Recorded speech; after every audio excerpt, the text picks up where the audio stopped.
Okay, this is part 2 of my mods to the Tevo Flash. If you watched part 1, you saw how I added cubby holes, whatever you want to call them, tool bins, chip and dip holders, whatever.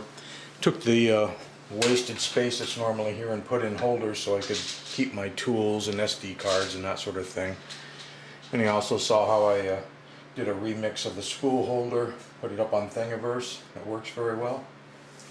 This time, what I wanted to do, and you can sort of tell just by this fixed video, was put in a linear rail, like so. Put a linear rail into the bed, into your Y. And the only reason I'm doing it is just because I really wanted a printer with a linear rail, because there's nothing at all wrong with the groove roller bearing wheels. They work perfectly fine when they're adjusted right. They're silent, they're smooth. If they wear out, they're cheap to replace. No reason to get rid of them. The only, well, one reason, I wanted linear rails. So I decided I was going to go ahead and put the linear rail on this Tevo Flash, and at the same time I noticed something very interesting, and I think I may have to go handheld, so this is going to get a bit shaky. So for those of you that always complain about how shaky my videos are, get over it. So let's drag this more into the light. You know, initially when you get the Tevo Flash, sitting right here is where the stepper motor, which is right here right now, would normally sit. And then there are two, what do you want to call them, idler wheels, pulleys. We'll use the word pulleys. And then there's two more pulleys, one at this end and one at that end. So you have 4 pulleys altogether, plus the stepper motor and its cog drive for the belt. That's such a waste. It's like, if you add up all the parts that it takes to make the pulley assemblies and the mounts and everything, that's over 36 parts that aren't required. So I went ahead and took the stepper motor and the metal frame that it T-nuts into this frame right here, just took it, moved it over here, of course took the pulley wheels, wherever we decided we were going to call them off, bolted it to the bottom of the extrusion, and then just kept the one, let's come around to the back side, kept the one idler assembly in the back. So now I'm down to just one idler wheel and the stepper. Very clean direct path. And like I say, once you add up all the parts, because in one of these assemblies, you know, you have 2 screws that hold the bracket on, you have the bracket, you have the bolt, you have a spacer, you have 2 bearings, you have a little washer, the nut on the bottom. Anyway, by the time you add all the parts up, it's over 36 parts that you don't need, that are in the mechanical path of this printer that can't be good. So I got rid of all that, and it's now a very straight and direct path for the entire movement. And I think this is something that could be done on even a stock Tevo. Let me take a peek under here and see one thing I want to look at before I tell you that for sure. There on the Tevo as it comes, the metal plate that this glass bed bolts to has 2 metal fingers at either end, and this belt jams into those fingers. The one front finger may contact this. It might be, if you guys wanted to just clean up your mechanical path on yours, you might want to bolt the motor over on this side, because you could move the motor forward further.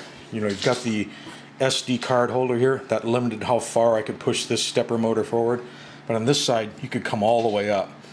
So I'd say if you wanted to do it to a stock Tevo just to clean up the path, remove everything from there, take the pulley wheels off this, tuck the wire that's going to go to the stepper motor down the same way the control wires go to the front screen, underneath this bar basically, rebolt the metal bracket over here with the motor on it.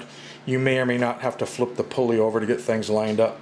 Take the idler wheel that was up here on this side, flip it over and put it on the back there. Then you'll have a straight path, and you'll have everything apart anyway. So you'll take the metal frame and wheels, rotate it. That'll put the fingers that the belt hooked onto this side. Should be good to go to be able to clean up the path. Well, I digress. The whole point of this was to explain about putting on a linear rail. So Basically, I took a 400 millimeter linear rail, and rather than T-nutting it into one of the grooves or the other, I decided to go right down the center, and I drilled a new hole and tapped a screw in, and I didn't mind the screw head sticking up because that'll work as a stop to make sure while I'm working on this thing there's no way the carriage can come off and potentially lose all your ball bearings. So I have a screw in at this end holding the linear rail on here, and on the back, let's come around here, I purposely put in a screw that was too long, screwed it, threaded it in, put a nut on top to lock the rail down, and then cut the top of the screw head off in my case so that it would hit the metal carriage as a stop. That's my backstop. That's how far back it can go. Then I went ahead and reattached the sensor right along here, and it senses the actual carriage when it comes back. So that all worked out great, and had to drill 4 new holes in the metal frame that holds the glass bed on to bolt the linear carriage on, linear rail carriage, and that's pretty much it. You put all that stuff on there. It's super smooth. There's no play. There's no slop. It's easily, I'd say, twice as easy to move as it was before it had all that other crap that was on there with the wheels and everything. It's takes very little force to move it. So it turned out very well. I did have to make a new carriage thing for this side because I put my motor over here, so the original box that I had over here wouldn't work. So I made one that was a little more narrow. I could have made it just a smidgen wider. Also printed to test it. As you can see, this color had just finished this print. A little SD card holder that I can put in there. SD card to USB device. Still have my cubby for the tools on this side. And I may or may not then keep going with this and perhaps do a linear rail on my x-axis. I probably should, but I don't think I can do just the x-axis. I think if I do the x, it's going to get involved enough that I would end up having to do z also. It's going to affect a lot of things once we get up here.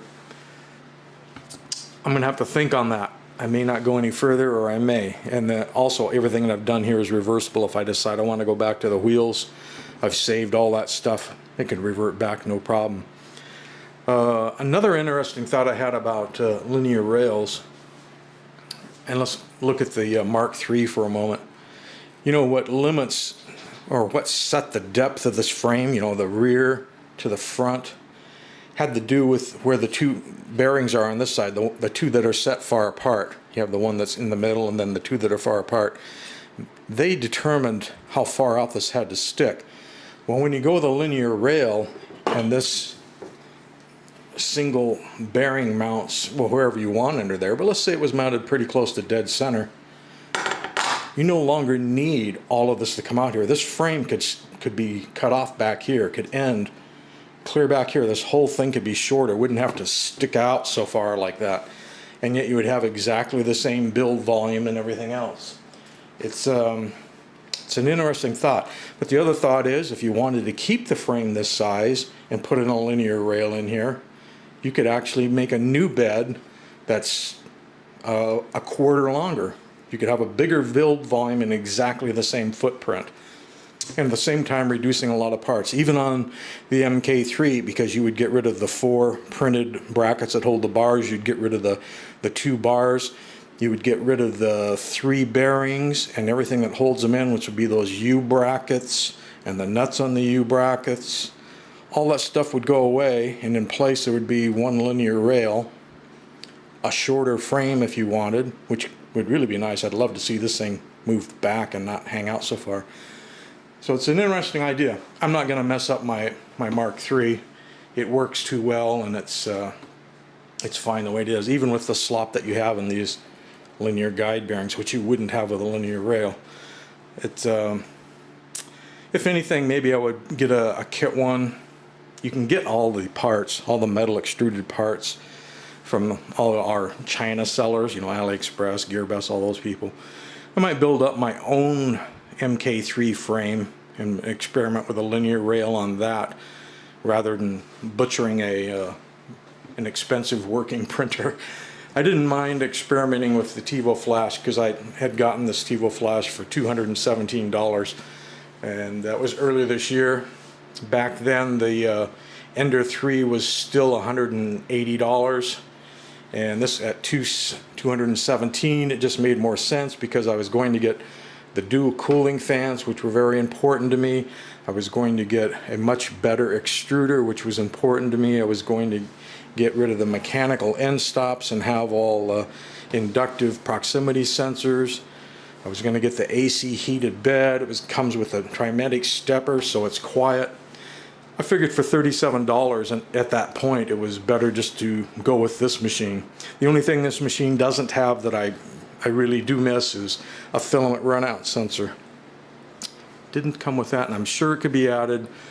The other nice thing, of course, in the motherboard in here, you can change out your drivers. Everything's in sockets, not soldered in, and it has thermal runaway protection, which I've tested right from the factory. So for 37 bucks at that point, that was the way to go, and because I haven't got much money invested, I decided I'd make this my playground machine, and so it got the linear rail. We'll see what happens next.